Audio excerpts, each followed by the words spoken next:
You're watching The Legal Breakdown. So we've got a bombshell issue from today's trial against Trump in New York. But first, just a reminder for those watching, Glenn and I will be doing daily comprehensive coverage of the entirety of Trump's first criminal prosecution right now. So if you want to follow along, please make sure to subscribe. Okay, Glenn, talk about what prosecutors just revealed in court. Brian, in case the Trump trial wasn't weird enough up in New York, it looks like Donald Trump entered into a do not snitch contract with his former chief financial officer and current criminal associate, Alan Weisselberg. And no, you can't make this stuff up. So today, the prosecutors offered into evidence, or they indicated to the judge they want to introduce into evidence, a contract, a severance contract that Trump and the Trump Organization entered into with Alan Weisselberg. And get this, Alan Weisselberg gets a $750,000 bonus if he doesn't tell on Donald Trump. No, I'm not making it up. Here is what the details of the contract involve. The severance package says, if Alan Weisselberg agrees not to cooperate with law enforcement authorities against Donald Trump or against the Trump Organization, he gets 3 payments of $250,000 each. Now, in fairness, there is an exception. The exception says, well, if he is subpoenaed, then he must comply with a lawful subpoena, but he may not cooperate voluntarily and criticize or denigrate or essentially say anything bad about Donald Trump or the Trump Organization. So I have characterized this as a do not snitch contract, and both parties, the prosecution and Donald Trump's defense attorneys, are arguing over whether this contract, kind of another hush money contract in substance, should be introduced into evidence before this jury that is currently trying Donald Trump for paying hush money, criminally falsifying business records to cover up the true nature of those hush money payments, all to gain unfair advantage in the 2016 presidential election. I mean, you know, this case has more twists and turns than a great adventure roller coaster. Glenn, so as not to bury the lead here, is it a crime to tamper with a witness by inducing them not to testify with money? It is a crime to tamper with a witness. That is, I've tried witness tampering cases. It's also a crime to, urge somebody to aid and abet a crime. But, they're trying to basically urge Alan Weisselberg not to aid and abet a law enforcement investigation or prosecution of Donald Trump. And, let's get down into kind of the criminal law weeds here. I actually don't think, as I look through what's been reported about this agreement, I don't think it is, strictly speaking, criminal. Here's why I say that. Because basically it says, listen, we will pay you a bonus, or we will pay you additional money as part of a severance package if you don't voluntarily cooperate with law enforcement. Now, if you have a legal obligation to testify, for example, if you're placed before a grand jury, or if you are subpoenaed to testify at trial, well, you can testify. We're not urging you to lie. We're not urging you to disobey a lawful compulsion to provide information or testimony. We are simply entering into a contract with you, an agreement whereby you get $750,000 if you don't voluntarily cooperate with law enforcement. So here's the thing, Brian. I tried to get voluntary cooperation from witnesses all the time. We would invite them to the U.S. Attorney's Office for voluntary interviews. Law enforcement would go to their homes, knock on the door, and say, listen, we'd like to interview you down at the police station or at the FBI field office. We would like you to come to the U.S. Attorney's Office and talk to the prosecutor. What people should know, because it's frankly within their rights, is they don't have to voluntarily cooperate with police, with prosecutors, with the FBI. But if there's a legal requirement or compulsion, like a grand jury subpoena or a trial court subpoena or some kind of a court order, then you do have to comply. And you can't enter into a written agreement where you will compensate somebody if they violate one of those legal duties. So, it's an ugly arrangement. It is a despicable and unseemly contract to enter into with somebody. But strictly speaking, I'm not sure that the contract in and of itself constitutes a crime. But it sure does explain why a guy like Alan Weisselberg would not make a trial appearance and testify against Donald Trump, criticize him, provide incriminating evidence against him. And that's why the prosecutors told Judge Merchan they want to introduce it into evidence, because they want to explain Alan Weisselberg's absence from the trial. Now, they don't want to call Alan Weisselberg. They've made that clear, in part because Alan Weisselberg is both a criminal associate of Donald Trump's and is a great big liar, because he's serving a sentence at Rikers Island for perjury, for having lied at Donald Trump's fraud trial to try to help Donald Trump. So the prosecutors don't want to put him on the stand. The defense attorneys are actually arguing they don't want him to testify, but they also don't want the jury to see this really ugly contract that Trump and the organization entered into with Alan Weisselberg. So lots of interesting arguments on both sides, and we can talk about how Judge Merchan has proposed sort of untying this knot and proceeding.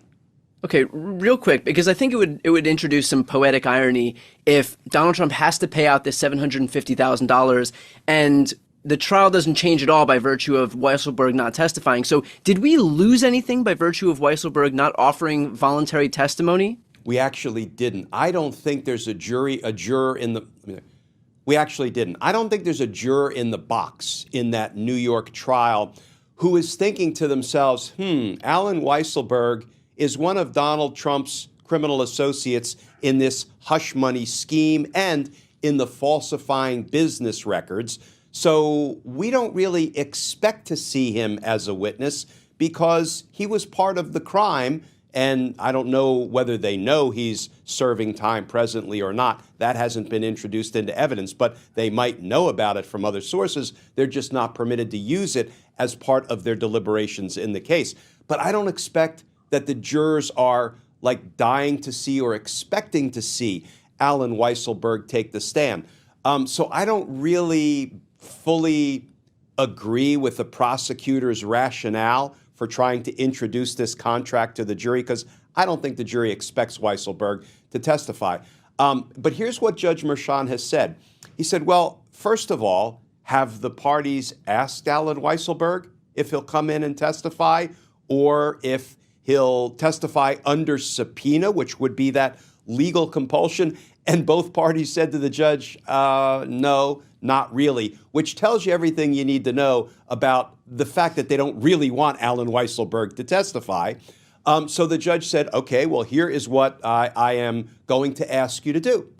Approach Alan Weisselberg through his lawyer, ask if he's willing to come in and testify, because if he is, then you really can't introduce this contract that says he's not allowed to cooperate if, in fact, you could secure his testimony and put him on the stand. So it looks like the parties are going to take a step back. They're going to regroup. They're going to perhaps rethink the positions that they're staking out. But it may very well be that we see Alan Weisselberg bust over from Rikers Island and put on the stand in a hearing out of the presence of the jury.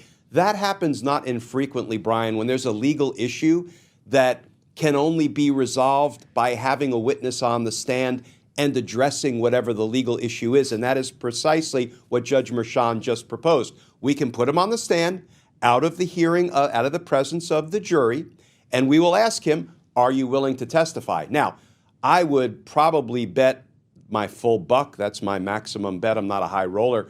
I would probably put the full buck on Alan Weisselberg if he's put in that position, saying, I am pleading the Fifth, because he undoubtedly has a Fifth Amendment right against self-incrimination, because the evidence in this case has proved he's part of the hush money scheme and the falsifying business records, so he could potentially be on the hook for other crimes for which he hasn't yet been prosecuted, and he could incriminate himself if he were to testify. So I'm betting he would say, you know what?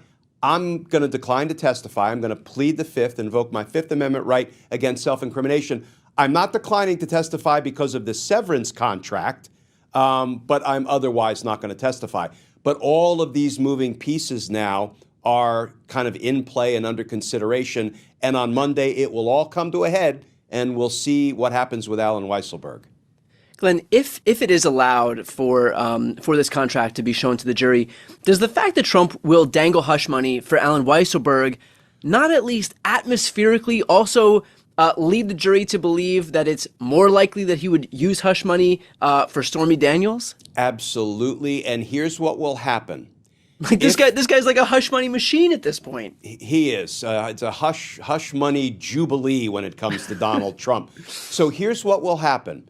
If it turns out that Judge Merchan rules the jury can see this severance agreement that requires Alan Weisselberg not to cooperate voluntarily with law enforcement authorities, he will allow it to be introduced into evidence, but it will come with what we call a limiting instruction. He will tell the jury, ladies and gentlemen, you may not use this as what we call propensity evidence. In other words, right to your point, Brian, you can't use this to say, well, he was kind of paying Alan Weisselberg hush money, so that's evidence that he probably paid Stormy Daniels hush money. That is not the purpose for which this piece of evidence is being introduced.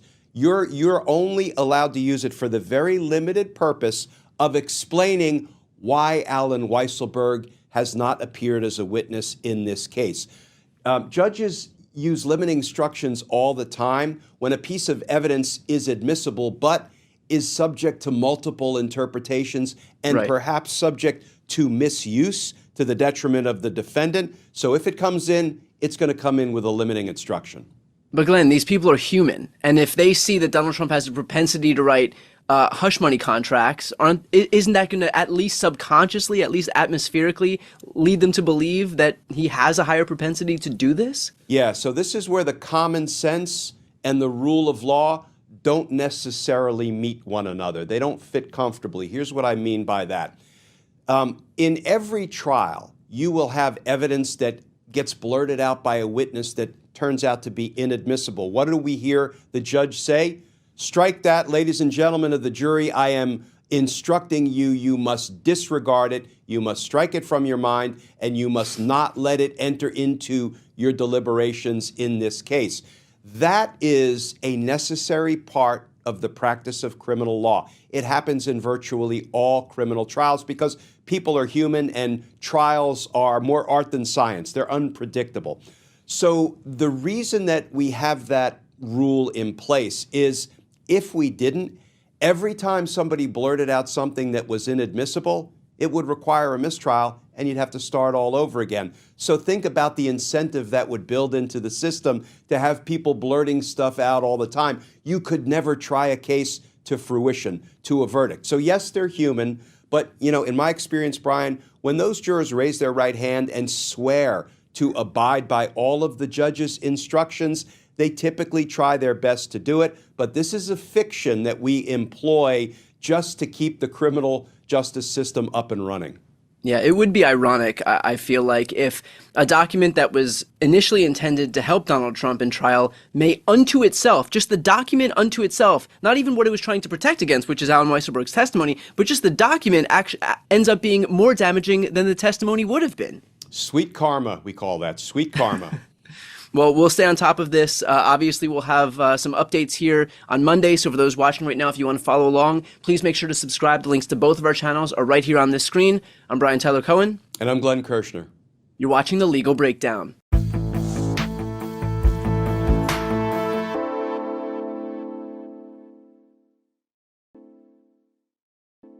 Today we're going to talk about Trump's $355 million fraud verdict and its impact on November. And I've got two interviews. I speak with Congressman Jared Moskowitz about Republican star whistleblower getting indicted by the DOJ for making false statements and the likelihood of Ukraine aid getting passed by this Congress. And I'm joined by attorney Tristan Snell to discuss his successful litigation against Donald Trump and, based on his own experience against him, what he thinks the likelihood of Trump being successfully prosecuted in his upcoming trials is. I'm Brian Tyler Cohen, and you're watching No Lie.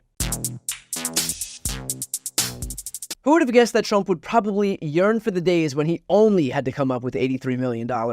He was just hit with a jaw-dropping $355 million verdict for business fraud in New York, which jumps to $455 million when you add in prejudgment interest, as well as a 3-year ban on serving as an officer in any New York business.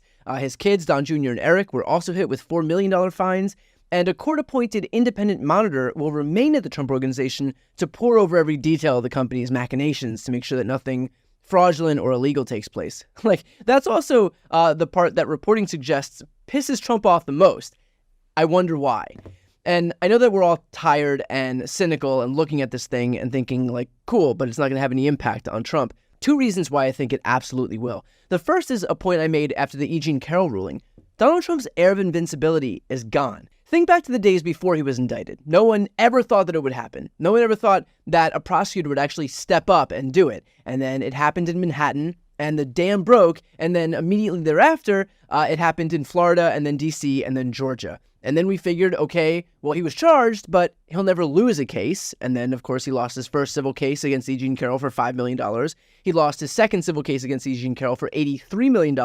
And he lost his third case, this civil case in New York, for $355 million. So I get that his branding suggests that he's Teflon Don, but the guy is a loser. He loses more than literally anybody I've seen in my entire life. He's out over $500 million in just the last month, which is to say nothing of the fact that since he's been on the political scene, he's been responsible for massive losses in 2018, 2020, 2022, and 2023. And by the way, it's worth noting, Donald Trump wants you to feel like he'll never be held accountable so that we'll give up, that we won't even try. He wants us to feel helpless so that he's not challenged. But he's shed that branding now, and in the same way that he's lost in the court, he will keep losing in court, and he'll lose at the ballot box. And the second point to remember is that most people aren't paying attention to politics right now. But as we get closer to November, they will. And you got to realize that most people aren't going to be inclined to vote for a proven fraud, a con man, a rapist, and soon a convicted felon. So I know that it doesn't feel like that because, these diehard Trump supporters are so overrepresented in the media that you can't turn on TV without seeing some feature story about a person with a MAGA tattoo on their face in a diner somewhere, but that's not the majority of people. It's just the result of a both sides media that is desperate to lavish coverage onto these people so that they don't get accused of being liberal. And by the way, just on that point of voters defecting away from Trump, the polling bears that out. After the Iowa caucus, a poll asked voters, if convicted, would Trump be fit to serve as president? 31% said no. That is 31% of Iowa Republican caucus goers, the most engaged, the most likely to be in the tank for Trump, instead saying that him being convicted would be disqualifying. In New Hampshire, voters were asked the same question. 42% said no. Trump wouldn't be fit to be president if convicted. And look, not that I can predict the future here, but the dude is contending with 91 criminal charges in 4 different jurisdictions. He's going to be convicted. He's already lost every case thus far. And even if half of those 31% of voters in Iowa or 42% of voters in New Hampshire defects back to Trump, that would still leave a massive exodus of Republican voters who would view Donald Trump as unfit to serve. And of course, look, a number of those Republicans are going to come home to Trump if he becomes the eventual nominee. But regardless, these are not small amounts of people who are saying that being a convicted felon is a red line for them. Trump doesn't have the luxury of being able to relinquish massive swaths of voters, much less his own base. The guy lost by 8 million votes in 2020. The last thing he should be doing right now is alienating his own party. The fact is that this ruling in New York gives voters an important point to consider ahead of November. Do you really trust someone who's not even legally allowed to operate a business in New York to be able to run the entire country? Do you really trust the same guy who defrauded the city of New York to line his own pockets to protect you? Do you really trust someone who was found liable for rape to protect women and their reproductive care? To protect seniors? To protect kids? He will plow through us like he's plowed through everyone his entire life if it meant that he could make another buck. And just like he's always done, he will say anything and do anything to protect himself right now. Here are previews of my interviews with Jared Moskowitz and Tristan Snell. James Comer, speaking of, he basically predicated this whole Biden impeachment effort on whistleblower testimony from guys like Alexander Smirnov, who was just arrested and charged with making false statements about Joe and Hunter Biden. What's left of the impeachment effort at this point? Well, first of all, thoughts and prayers to James Comer and his impeachment inquiry, because it is done. It is finished. They should end it. They should go get a shovel, bury it in the backyard, because this was the birth. The 1023 form. Remember all the yelling about the 1023 form, the 1023 form. We had to go into a skiff and view the 1023 form. Well, the guy who put all of that information into the 1023 form, was indicted. Why was he indicted? Because he was indicted because he made it all up. All of it. It's all a lie. The $5 million payment to Joe Biden, the Bidens. Remember, we heard this for months. All a lie. And look, James is 2-0. 2-0. This is his second informant who has been indicted for lying. Let's not forget the Chinese foreign agent who was selling Iranian oil and arms to the Libyans also was indicted several months ago for lying as well. And so, yes, this has been a lie. Don't get me wrong, Hunter Biden has gotten himself into some trouble that he's going to have to deal with.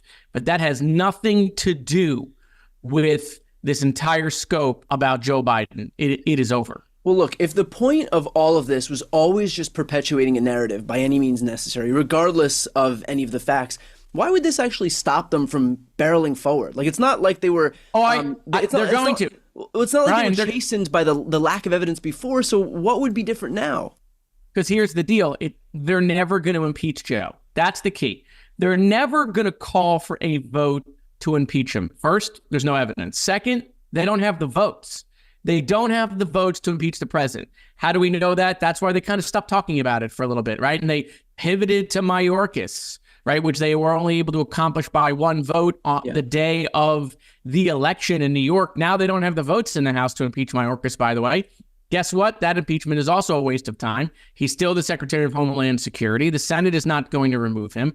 He also committed no treason or high crime and misdemeanor, so they didn't do this in conjunction with the Constitution.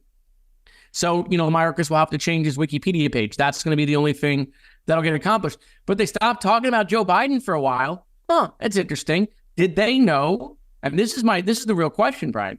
How long has James Comer known that Alexander Smirnoff, insert alcoholic joke here, how long did he know, Comer, what Smirnoff said or what was in that form was false? How long did he know that maybe Smirnoff was being investigated, perhaps? How long did he know? And depending on how long he has known, why did he conceal that? He owes that not just to the members of the committee, he owes that to the members of the House, and Comer owes that to the members of the American public who, for a year now, he has gone in front of to talk about this 1023 form. Last time I'd asked you if you had a message for James Comer in light of what we thought then would be the end of this whole mangled impeachment effort, and that was quite entertaining. So I wonder if, in light of this latest, death knell to this impeachment inquiry, if you have another message for James Comer, given that he watches this show religiously. Well, I mean, look, James, if you're listening, it's over, baby. It is so over. Oh my God, it is beyond over, my friend. Come on, listen to your dear friend here. I have only the best. I'm only looking out for you. Okay.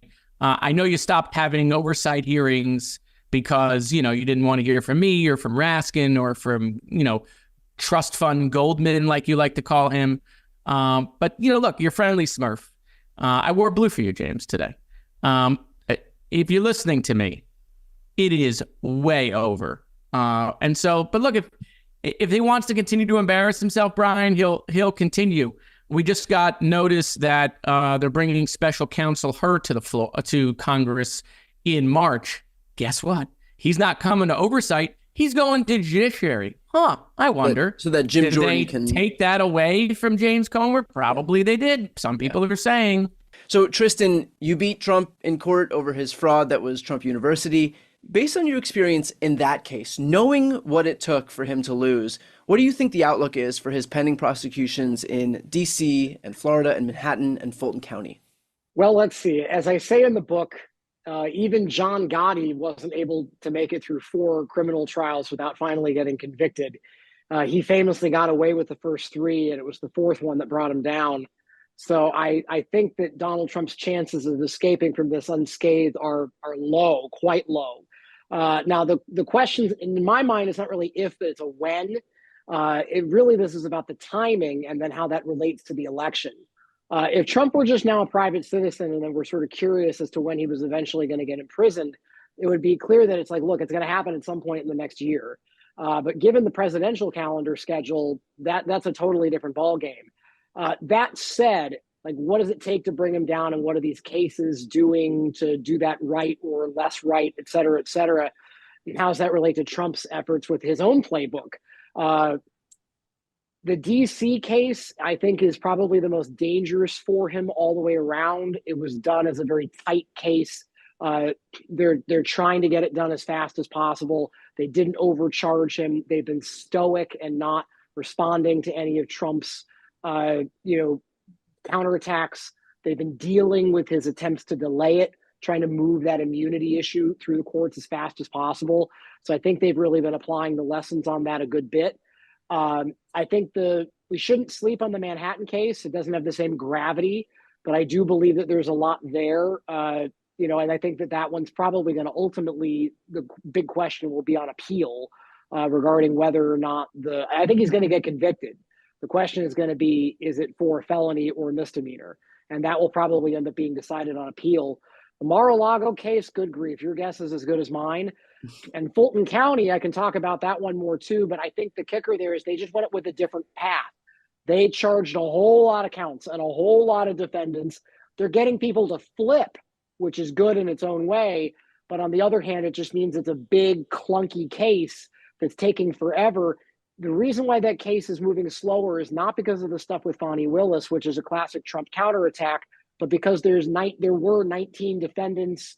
There's all the dozens of counts. One of the first things the judge said when that went up for a hearing was he wasn't sure there was a courtroom in Atlanta big enough to hold the case. Yeah. So that's what's going on with that one. Well, at the end of this whole process, we may not need a courtroom that big, considering how many people have flipped thus far and who are likely to flip moving forward. That's true. That's a good point. Talk about real quick this idea of not overcharging in the DC case, because I think a lot of people look at this and say, why didn't he get charged for insurrection, for example? But what are the merits of not overcharging? Why does this redound ultimately to prosecutors' benefit?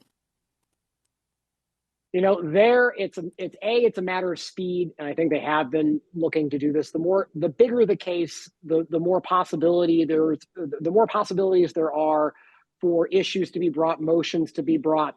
The discovery, which is when the prosecution then has to hand over all of its evidence to the defense prior to trial, that would be more voluminous. And then it's just a matter of sticking a more complicated case in front of a jury. The bigger the story that you've got to tell to a jury with more counts and more claims and more defendants, the more they've got to actually keep track of. And it's a lot.